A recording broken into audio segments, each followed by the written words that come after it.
dans ses veines et les fit battre. Ah, j'éprouve un bien-être indicible, murmura-t-il, tandis que la rougeur lui illuminait le visage. Ah, je ne me suis jamais senti aussi bien. Rosa, qui donnait à ces paroles une toute autre interprétation, lui sourit avec une tendresse ineffable. Alors Frédéric, abandonnant toute timidité, s'écria.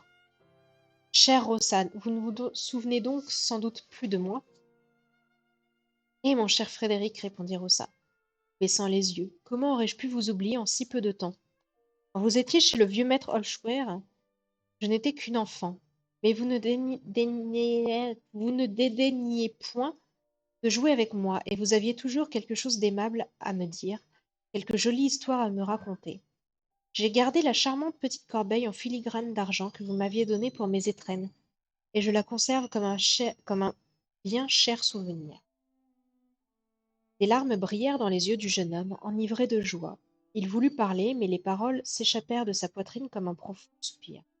Oh, Rosa, chère Rosa! J'ai toujours, continua Rosa, souhaité de tout mon cœur vous revoir, mais je n'aurais jamais cru que vous fussiez fait tonnelier.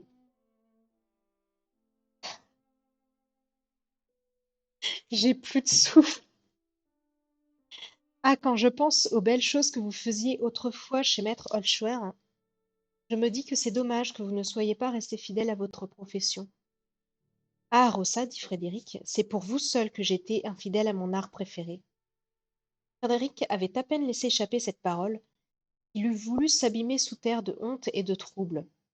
L'aveu irréfléchi lui était venu sur les lèvres. Rosa, comme si elle eût tout deviné, détourna de lui ses regards, et vainement il chercha à renouer l'entretien. À ce moment, Baumgartner frappa fortement sur la table avec son couteau, pour annoncer à la société que maître Volrad, un habile maître chanteur, allait entonner une chanson. Maître Volrad se leva, toussa, et chanta une belle romance à la manière de Hans Vogelsang. Tous les cœurs tressaillirent de plaisir, et Frédéric lui-même se remit de son trouble. Le chanteur eut épuisé son répertoire, il invita ceux qui étaient à sa table et qui avaient quelque connaissance du noble art des maîtres chanteurs à chanter à leur tour.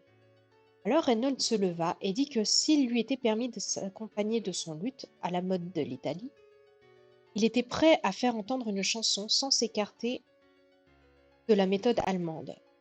Personne n'y trouvant à redire, il alla chercher son instrument, et après avoir préludé par quelques accords harmonieux, il commença ainsi.